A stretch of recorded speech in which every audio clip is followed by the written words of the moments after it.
Ois Lamed Hey.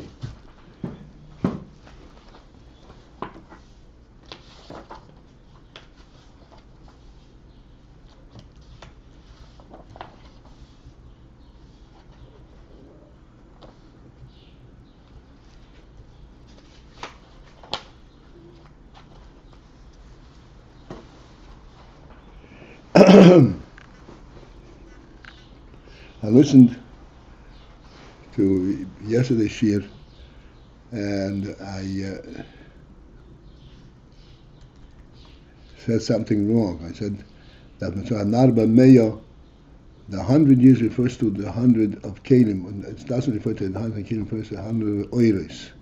The Nar will rise up to Keser, which will mean that he will live in the oir 100. Whoever it means something, I just want to correct it. Alright, so Ois Lamed Hey.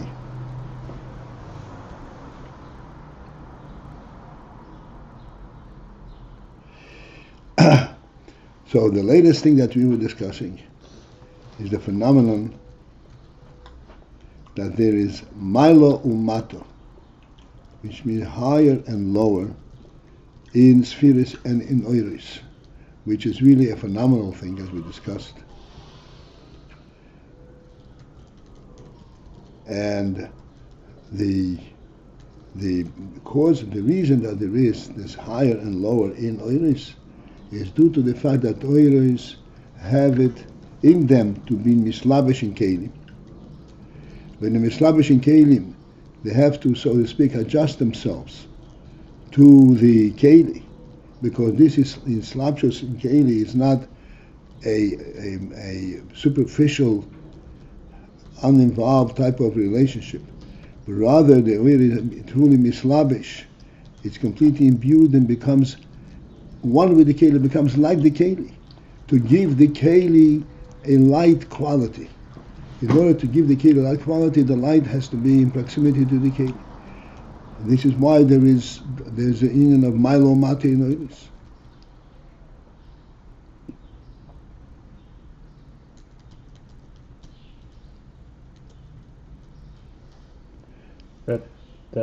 That's an explanation, because keilim deal with up and down, left and right.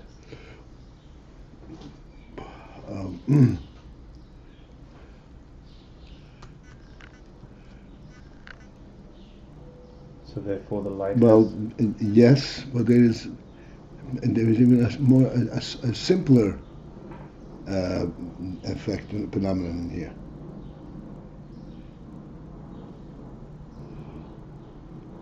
In keilim itself, he said that there is chokhmah, there's a moichin, and then there's midas. In all of that, it is labish oiris. The oil itself, in itself, does not have this distinction of milo mato, because the oil represents the way the oil is in source and etzem. But because the oil is mislavish in the keilim, mislavish in the keilim of klei hamechin and the keilim of midas, in order to be mislavish in the klei hamechin, the oil has to be transformed to an oil that's suited into the keilim of, in keilim bechlal, keilim of moichin, and moichin itself there is chokhmah, bina, das, and completely different levels, and the oil has to accommodate, be in each one of them accordingly. And that's why there is the element of higher and lower in oiris. And there's a whole discussion on this, but we have to reflect, and we spoke about this, that this is really quite a revolutionary statement. Because, for example, we talk about oiris. Oiris means the impact of the etzem. So in the human being, the fairly revolutionary statement is that oiris are at all affected by up and down. By up and down, exactly. Right. Even though really unto themselves, like you just said, they're below up and they're above any Above being affected, yeah, but they are affected because we're mislabish in the keilim. But when they are mislabish in the keilim, there's a true effect on the oil. For if it were not a true effect on the oil, then the oil could not be mislabish in the keilim.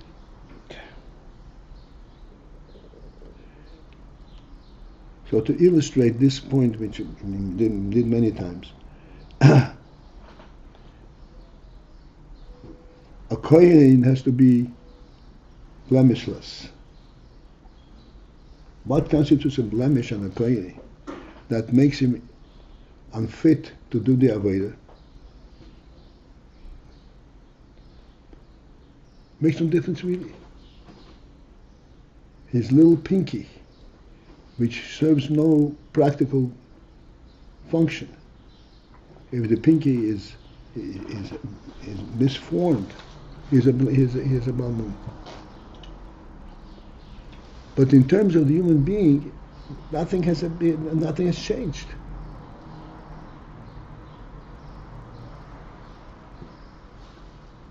So from looking at it from the human being's perspective, it's not affected by that at all. And yet, we say the oil which represents the human element, is affected by being mislabish in the keilim.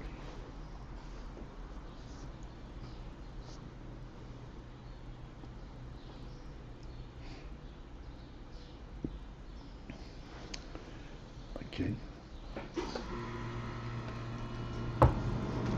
What about that?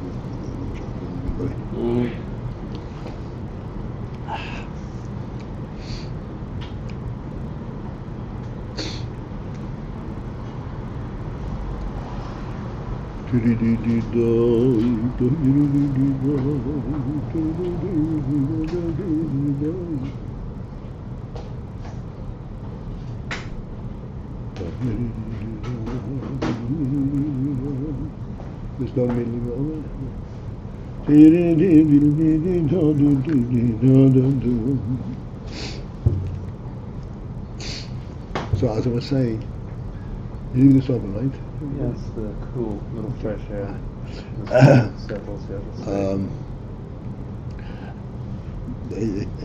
To the extent that it's possible for us to realize it and reflect on this, the oil itself is affected by it being mislabish in the keilim. And I said this is really a phenomenal statement. Yeah, what's a good way to think about it? Usually we think about light being unaffected by the places it shines and it's representing essence. Well, when the oil hanefesh is mislabish in keichis, and then the koyach is mislabish in the ivorim. The hand has the koyach, for example, to write. Writing is exclusively a human capability. And writing clearly engages the intellect and the emotion. But ultimately, that translates in a physical action. This physical action, to what extent is this physical action reflect the human quality? Compare that to the emotion itself.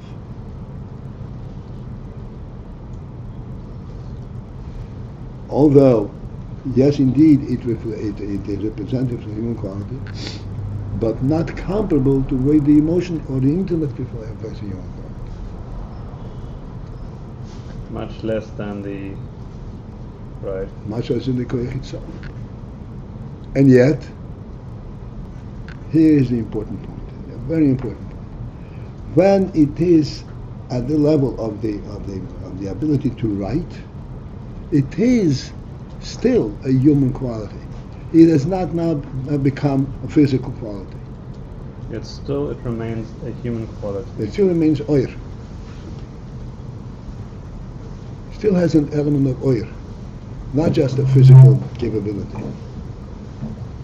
When a person writes, even though the writing consists of moving your hand in a certain way, but it is a human spirit that makes it right. It's not a robotic action. Thank you. It's not a robotic action. Even though one can argue, no, this is a robotic action. I can have a robot do the same thing.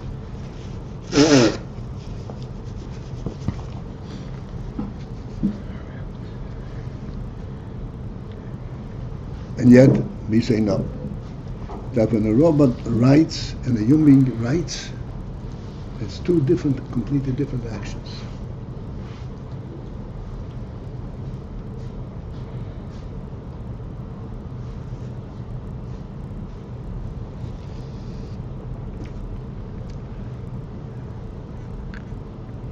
When the robot writes, there is not a life element reflected therein, whereas when a human being writes, there is a life element presented. And oyer nefesh.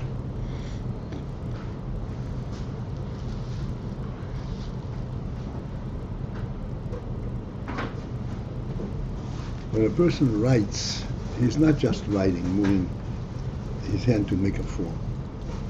He is writing a letter. Moreover, he's not writing a letter, he's writing a word, and he's not writing a word, and he's writing a sentence, and he's writing a message. In writing this letter, he's actually writing a message. The robot is not writing a message. He's not even writing a word, not even a letter.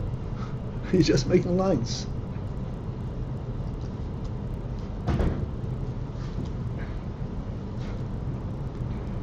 So this is the great thing that Rebbe is explaining. That when a person makes lines,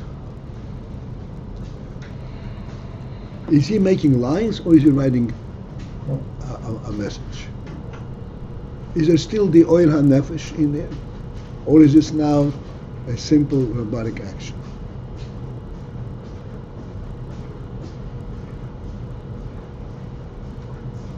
So the Rebbe is explaining, this is an oil ha-nefesh.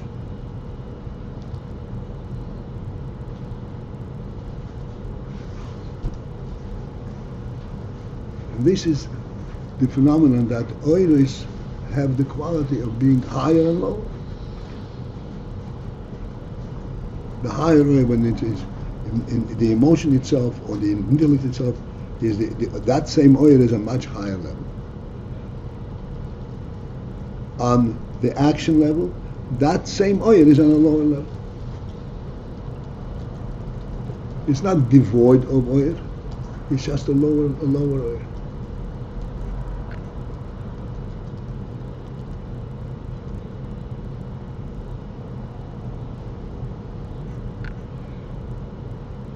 And the emphasis on this is, and that this is due to the fact that the oil has the quality of being mislabish in keilim.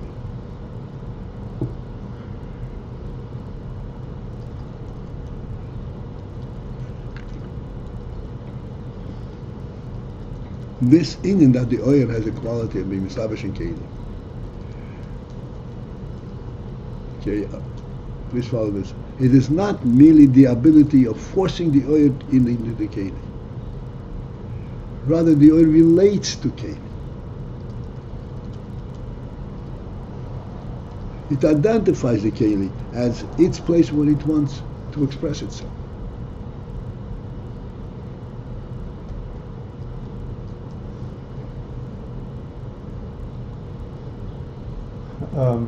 Right. And I think we said the reason that would work that way is on account of kavanah. On account of the fact, well, the kavanah is on account that the oilos are pnimiyim. Which means which is saying what we just said, namely that they are eager to be within a vessel because what? Because to be effective. Okay, which kind of reflects back to purpose, kavanah, yeah? Right. I mean, we do have Bal Kochacha Tachai, Yom Neshama didn't really want to come down here, and he's thrown down to a low place. But But here we're kind of pointing out the neshama actually wants to come and do stuff down here.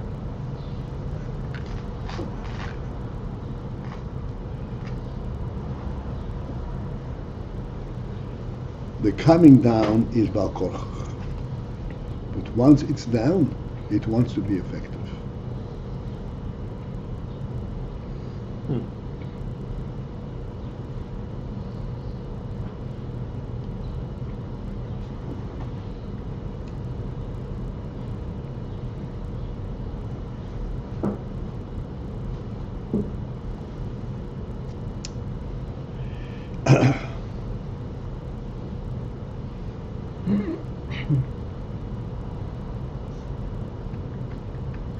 It's interesting. We mentioned it many times. The Pasuk says that even in Mitzrayim were treated beforach. Beforach. What's mean beforach? With heavy labor. But beforach is beyond heavy labor. Beforach means that they were treated in a manner that porach, that breaks down the spirit. Farach, to take apart. Take it apart. How does it break down the spirit? Now, if a person labors heavily, doesn't necessarily bring down the spirit, it tires him. But in our country, he uses all his spirit to be able to do the work. Breaking down the spirit, the Gemara gives an example, that they would tell him to do things that which are not necessary. They serve no purpose. Like, he says to him, dig this ditch. So he thinks he's digging a ditch in order to put a tree trunk in order to plant a tree. He's digging a ditch. A couple of hours later he comes back to him and says, okay, now throw the earth back into the ditch.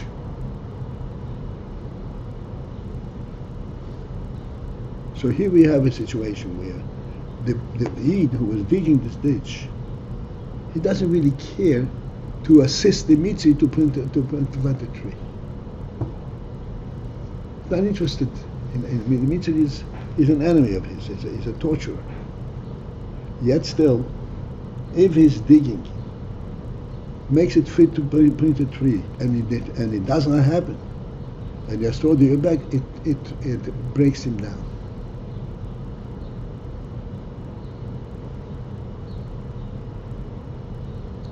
Because the spirit is mislavish in the action that you're doing. And if he actually fulfills this aim, that of putting a tree in, that will give him a certain relief of the labor. It's accomplishing something. There's a human element in there.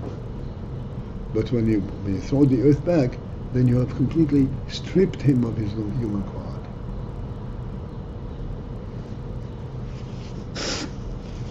This is the beforach. Yeah, this is drawing attention to what now? The way, what's the nimshal is the way that... The infinite slapshas are kriches. The kriches are pnimiyim.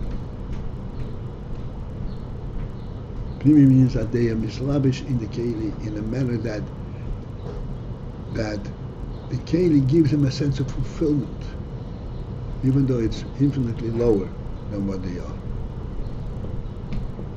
So that the neshama did not want to come to this world, but once he's here, he'd rather it was planting a tree than... Yeah, wants to fulfill what it means to be in the world. Well, okay, that's interesting too. Why once he's here, that's almost as if the keilim inspire him, the soul, inspire the neshama. Why would the neshama not just continually yearn to be back? He still yearns to be back. Yeah, exactly. But while it's there, he wants to be accomplished.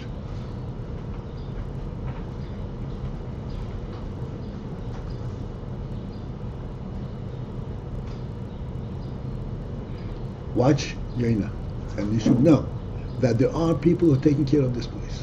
Oh yeah? This is not a total haphazard place. Believe it or not, yeah. New towel, guys.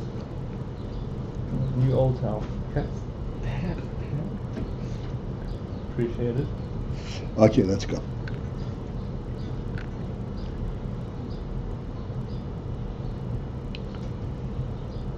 vehinei kishem shebes sphirot.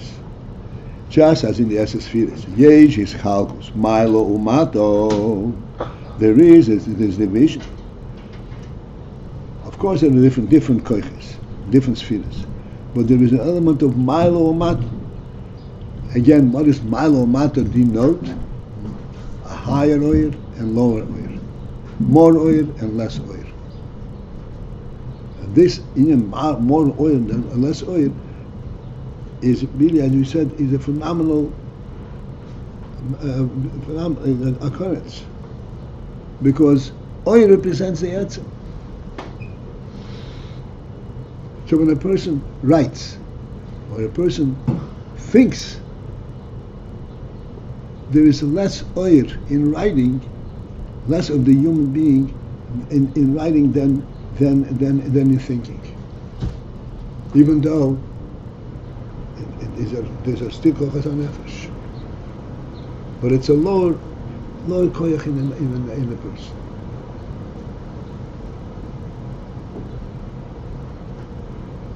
In the sense that you could say there's less human quality in the writing than in the thinking.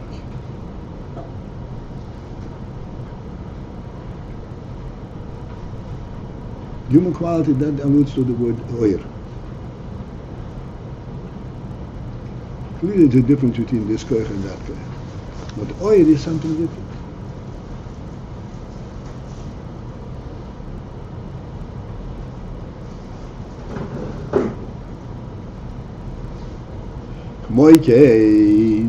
Similarly, Yesh is chalkos ma'lomato gamba ilomis. There is a division of higher and lower in worlds as well.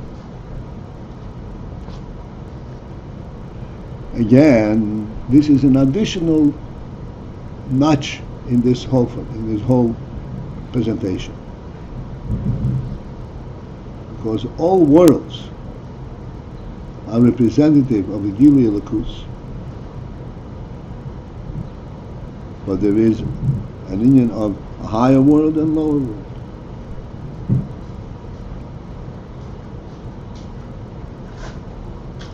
Ukiyodua, as is known, the klalus ha'ishtalshalus nivkan begimel madregas.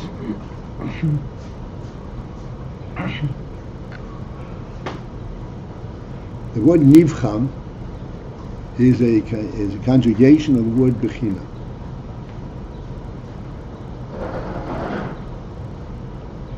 And here we clearly see that the word bechina is used in a very meaningful manner. Bechina, as we said, means tested. The distinction between the three worlds is not a tangible distinction. On the bechina level, there's a difference.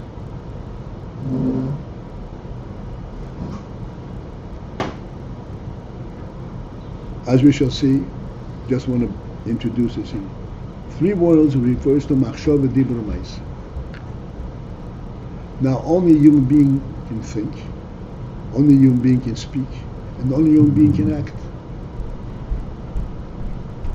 in a meaningful way. So all of these three levels are representative of the human quality. But each one has a different bechina, represent human quality in a different way and at a different level, to a different degree.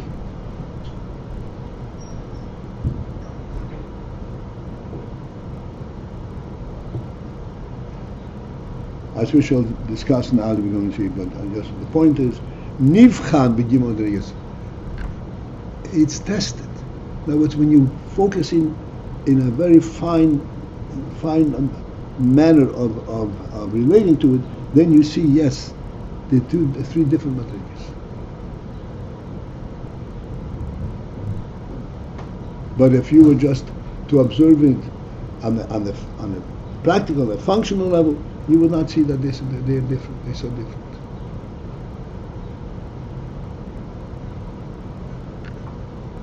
Chalus Ishtalshus saying the process of Ishtalshlus by necessity, or if you carefully examine, shows three Nivchan. three stages, Nivchan is testable Yeah. in three madrigas. Okay. Behen Gimel Olamas.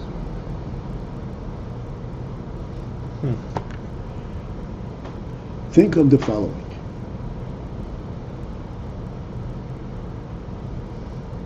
You are doing a very simple, you're driving your car.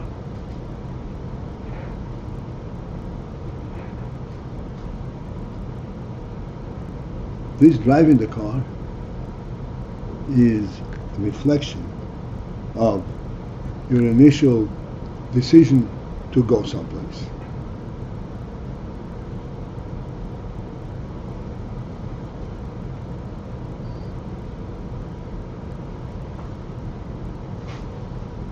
Then there is a decision to go to this place by using the car.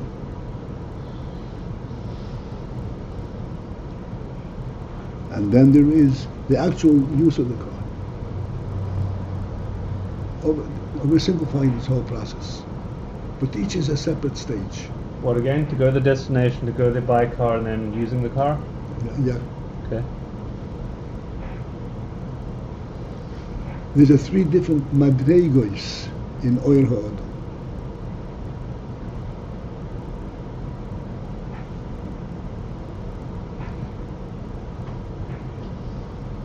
The decision or the whole principle of going to this destination is at the highest level. This is really exclusively on the shaman. Why need to be going there? Why it's wrong with it here? No, I have to be over there.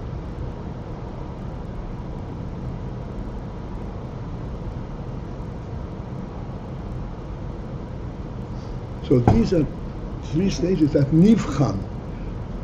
Superficially, it's exactly the same thing. One is equal to the other. But if you apply a very fine testing tool, you will see that there's much more human quality in the decision to be there and in the decision to go there via one means of transportation.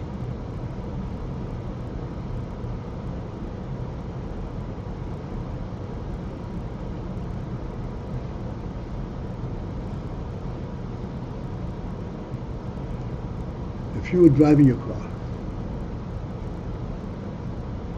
someone is saying, "What are you doing?" Simple question. Your answer will never be, "I'm driving a car."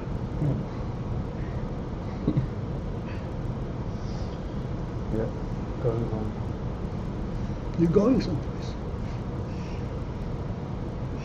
But going someplace is a much higher decision. What you're doing right now is driving a car.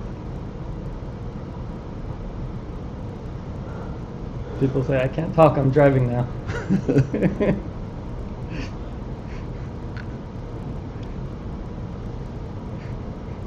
Nivchan begin madrigas. This nivchan, this conjugation, the word nivchan, is kind of attesting to our emphasis of the word vehinei, that it has a special meaning. Vehinei, what are these three madrigas? These are Gimel, Emes, Biyah, the three worlds of Brio, Yitziro, Asiya.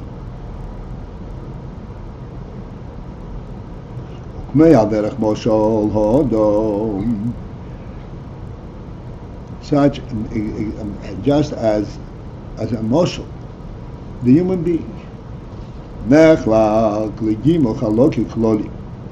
He is divisible into three general portions, sections. Hein bekeches hanefesh, vehin beguf. These three different levels, sections, are identifiable bekoches hanefesh in the koches hanefesh, in the nefesh realm, and also beguf in the guf. Vehin, the simplest way of identifying them is roish, guf, v'regel. the head, guf, the body, regel is the foot.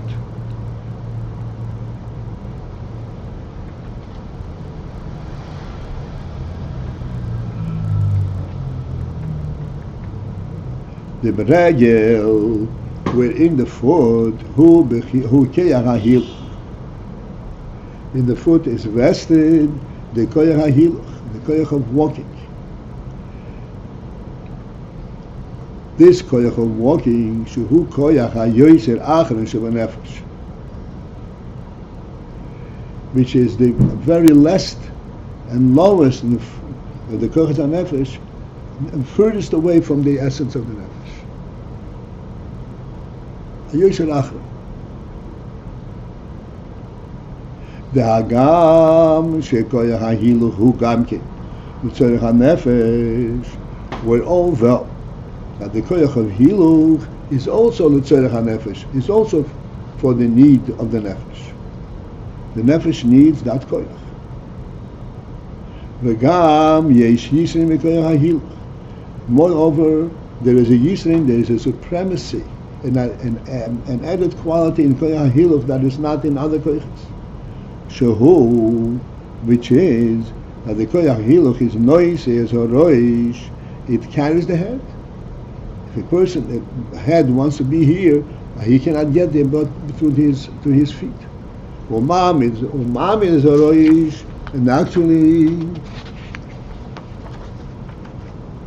it holds up the head in its proper place. The feet are holding up the head.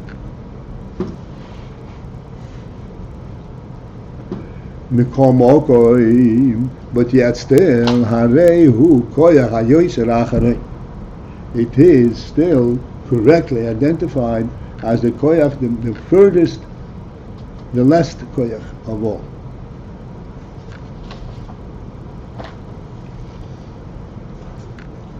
What does that mean as the last koyach of all? She'oed hanefesh boy b'miut b'hagilu b'yoyser. The oil of the nefesh.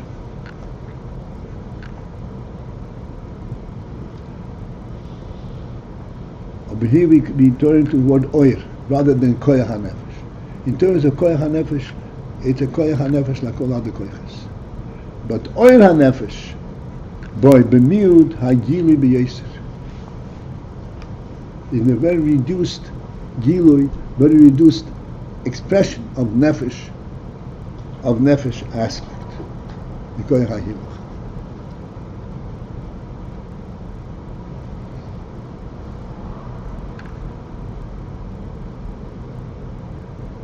Miut hagilu b'yoyser.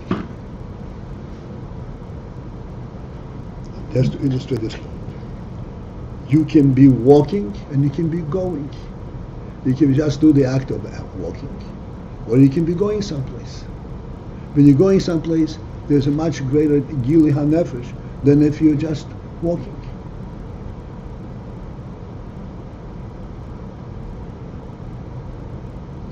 If you're walking, taking a walk indiscriminately, there's much less gili hanefesh than if you're going someplace, where the feet are then subservient and fulfilling the command of the head. When you are just walking, the feet are doing their own thing.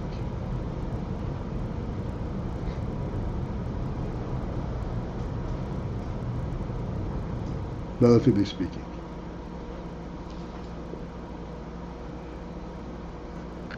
So that in the koyach hahiluch, there is the gilui oyer hanefesh is b'miud hagilu b'yoser. Oyer hanefesh b'miud hagilu is a very reduced gilui. It expresses itself very minutely, very little expression of nefesh, of oyer hanefesh.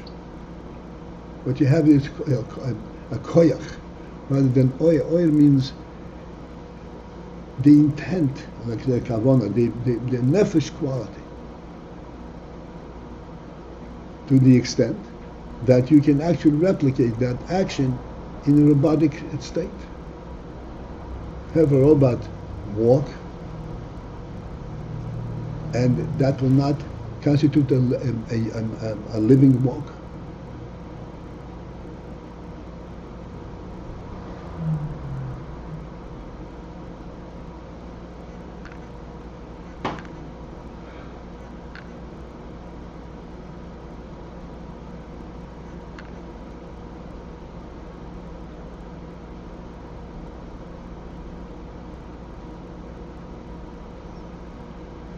This is what we said, the example before. There is oil hanefesh in walking. Just as there is oil hanefesh in digging a ditch. It's a physical action. Still there is oil hanefesh. And if the ditch serves no purpose, it bothers him. Even though it is not the benefit of the ditch that he dug it for. He didn't expect any personal benefit out of it. That seems to say that the value is not in the physical, that the physical digging per se is not sufficient. It has to have purpose. There's oil. Yeah. And once you strip out the farach, once you remove purpose, then the physical action cannot sustain itself. It becomes absurd. It breaks him.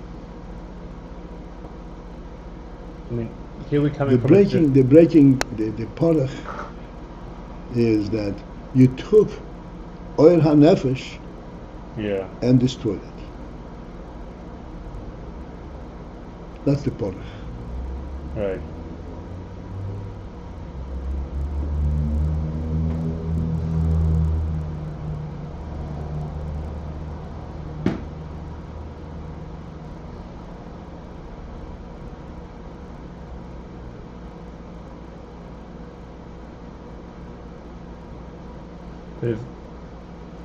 It also seems that if the light was completely imbued in the action, then it wouldn't really matter. Then the action itself would stand by itself. Going somewhere for a purpose and just strolling around with no destination would have the same, seemingly might have the same value, because they both or keilim, no? Or keilim, but it's not oil hanefesh.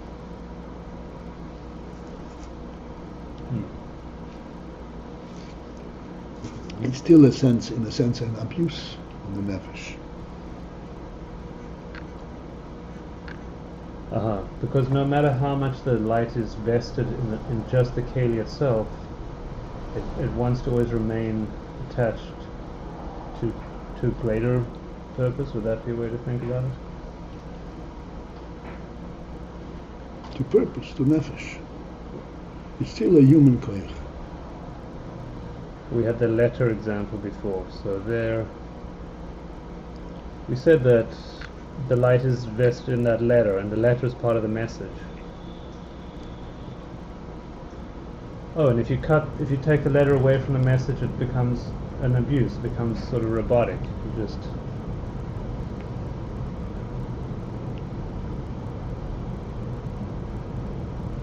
although, in order to write a letter, you have to have oil hanefesh to appreciate that this is a letter. Yeah. Not just lines.